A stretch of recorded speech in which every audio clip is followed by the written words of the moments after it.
Module 5, Mastering Decision-Making and Educational Leadership, Bridging Theory, Practice, and Success. Decision-making and organizational culture are deeply intertwined, shaping the effectiveness of leadership and outcomes. Good decision-making, an art requiring balance, is exemplified by Edwin Bridges, a trailblazer in educational administration. His tests of relevance and expertise guide leaders to ensure decisions align with organizational goals and involve appropriate expertise. Contingency theory emphasizes flexibility, suggesting leadership strategies depend on situational factors. Understanding flow in education fosters engagement, promoting optimal learning experiences.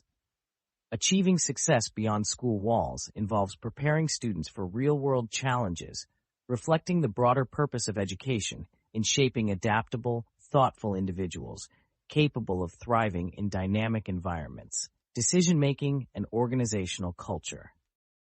Decision-making and organizational culture are intricately linked, as the values, beliefs, and norms within an organization influence the way decisions are made and implemented. Organizational culture provides a framework within which decisions are evaluated, shaped, and executed, reflecting the collective mindset of its members. Understanding this relationship is essential for fostering an environment that supports effective decision-making processes.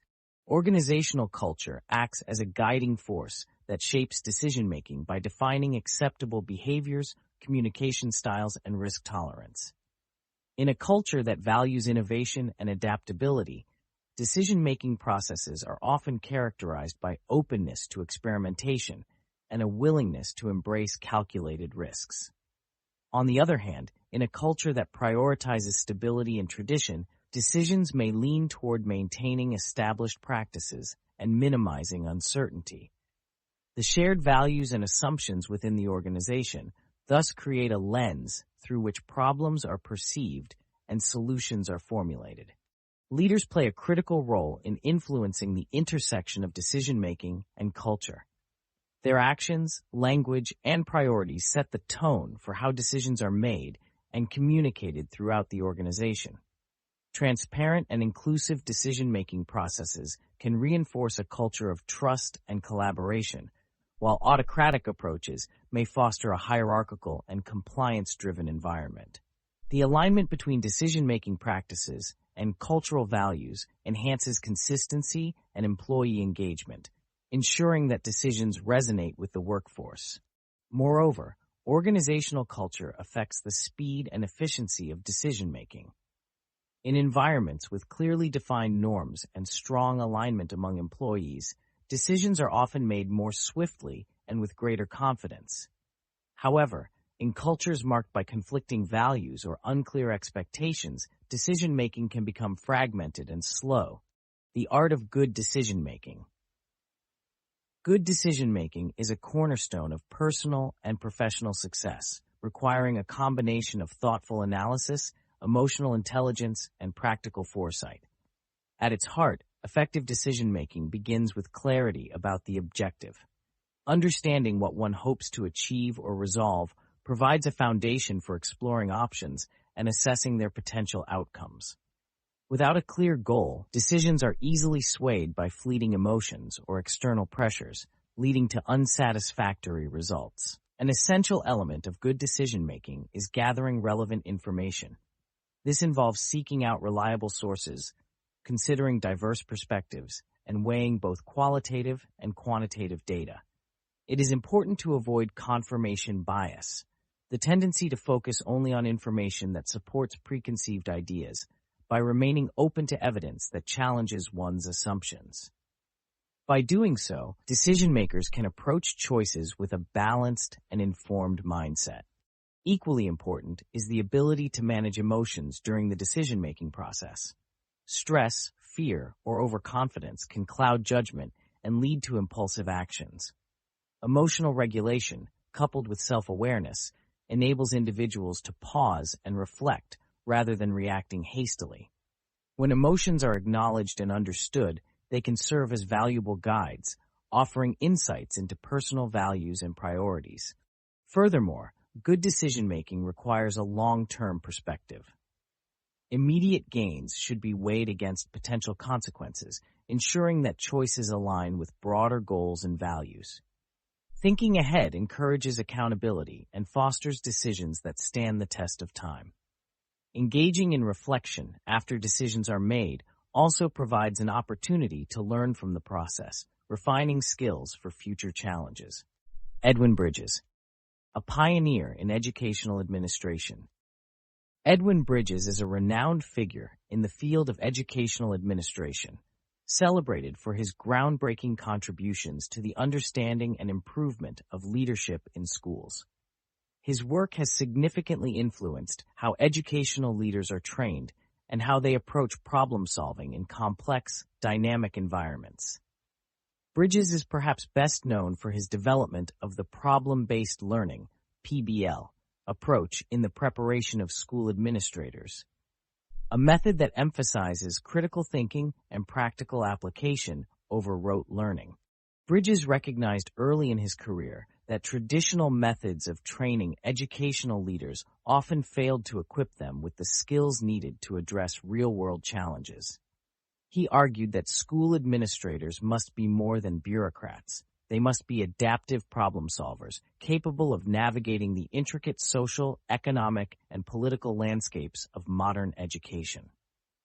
His PBL approach encourages students to engage with authentic, complex problems that mirror the challenges they will face in their professional lives. This model fosters collaboration, creativity, and the ability to apply theoretical knowledge in practical contexts. In addition to his work with PBL, Bridges contributed to scholarship on the dynamics of school leadership and teacher evaluation. He emphasized the importance of ethical decision-making and the role of leadership in fostering equitable and effective learning environments. His work has inspired countless educators to rethink their approaches to leadership and decision-making. Edwin Bridges' Test of Relevance and Test of Expertise. Edwin Bridges, a renowned scholar in educational leadership, developed two essential concepts in decision-making processes: the test of relevance and the test of expertise. These principles are designed to enhance decision quality by ensuring that input is both meaningful and informed, addressing the complexities of leadership and collaborative environments. The test of relevance evaluates whether an individual's input or contribution is pertinent to the issue at hand. It ensures that discussions and decisions remain focused on the problem without being derailed by irrelevant or tangential matters. This test is particularly valuable in organizational settings where diverse perspectives are often involved, and the risk of straying from core objectives is high.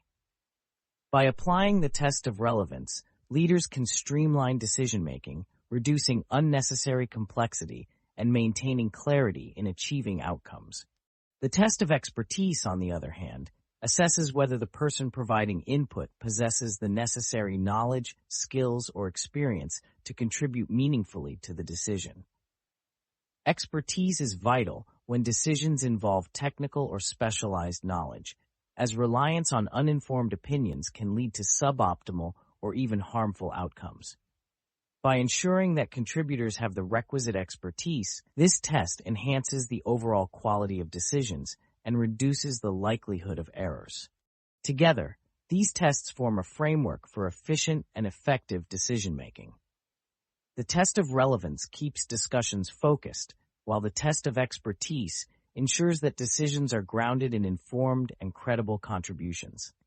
When applied consistently, they create a balanced approach to decision-making that respects the value of both inclusion and quality control.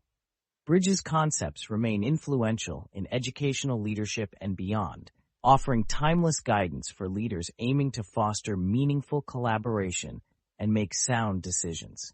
Understanding contingency theory, a middle ground in management.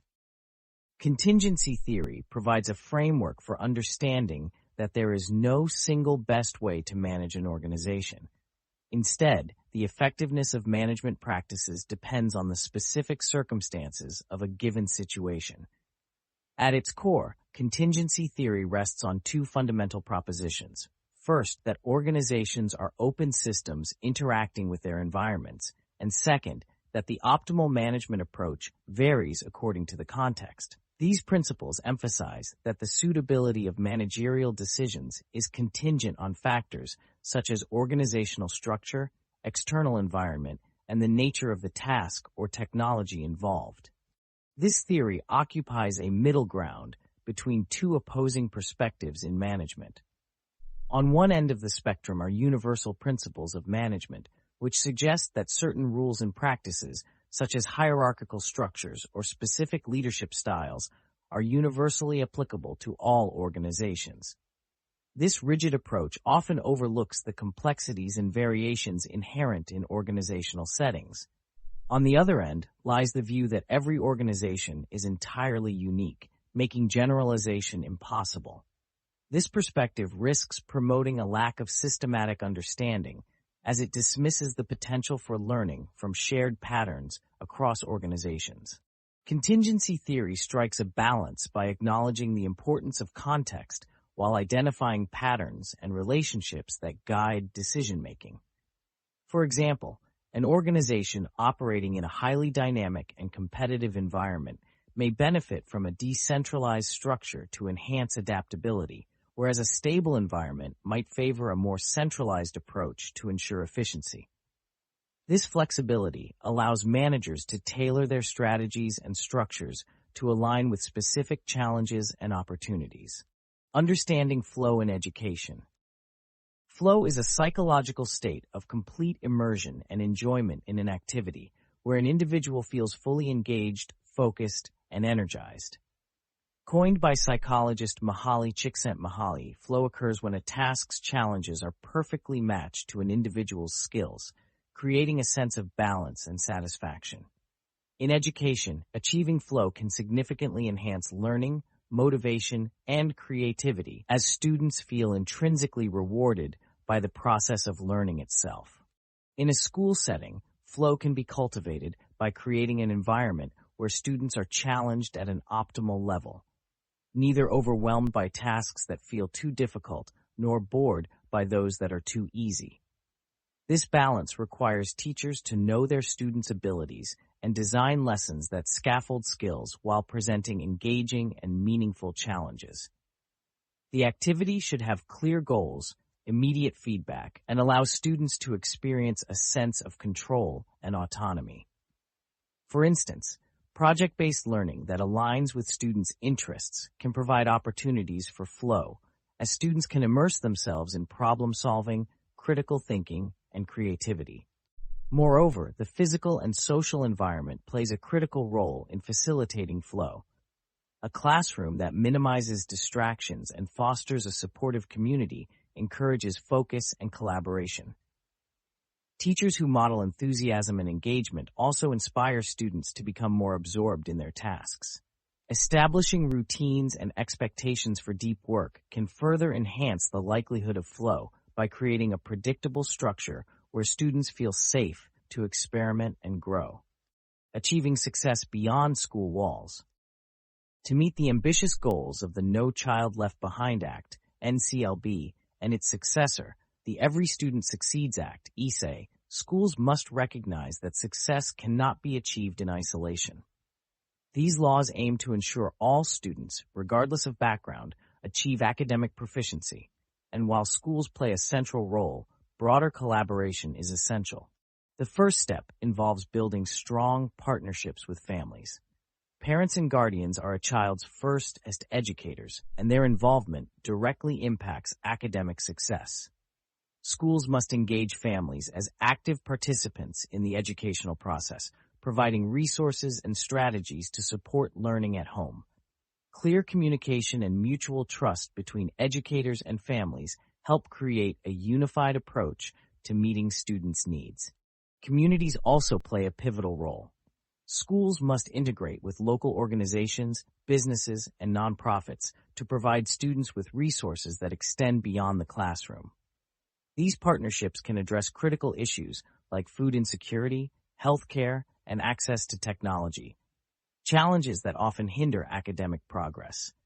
Mentorship programs, after-school activities, and career exploration opportunities offered by community partners can enrich the educational experience and help students stay motivated.